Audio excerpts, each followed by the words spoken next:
দুর্ভাগ্যের বিষয়, শুধু দুর্ভাগ্য বাংলাদেশের জাতীয়তাবাদী দলের তা নয়, বাংলাদেশের।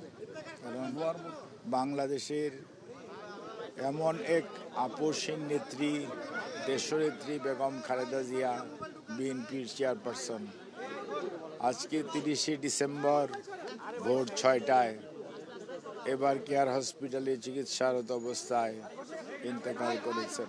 ইন্না লিল্লাহি ওয়া ইন্না ইলাইহি রাজিউন। আল্লাহ রাব্বুল আলামিন ওনাকে বেহেশত নসিব করুক এবং ওনাকে বেহেশতের সর্বোচ্চ আসনে স্থান দেখ, আল্লাহর কাছে আমরা এই দোয়া করি। কিন্তু আজকে যার সম্পর্কে কথা বলছেন, সত্যিকার অর্থে ওনার সাথে আমি প্রায় 484 দিন হসপিটালে বিগত 5 বছরে থেকেছি, আমি আর মাসুদ। এবং উনি বাংলাদেশ জাতীয়তাবাদী দলের চেয়ারপারসন। উনি একজন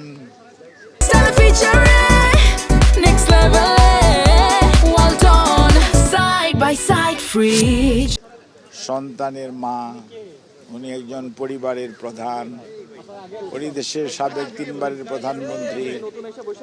সর্বোপরি উনি একজন অভিভাবক।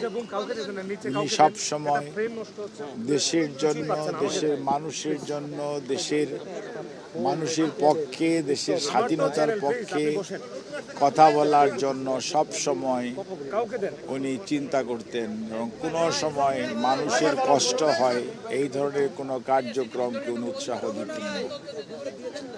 এবং ওনার জ্যেষ্ঠ পুত্র বিএনপির ভারপ্রাপ্ত চেয়ারম্যান জনাব তারেক রহমান, উনি এখন দলের আজকে গণতন্ত্র পুনরুদ্ধারের 31 দফার কর্মসূচির মাধ্যমে বাংলাদেশের আজকে জাতীয় নেতা। উনিও ঠিক মায়ের মতোই, মা যেরকম আপসহীন, উনিও সবসময় দেখবেন উনি সিদ্ধান্ত যেটা গ্রহণ করেন সেটা বাস্তবায়নের জন্য সবসময় সচেষ্ট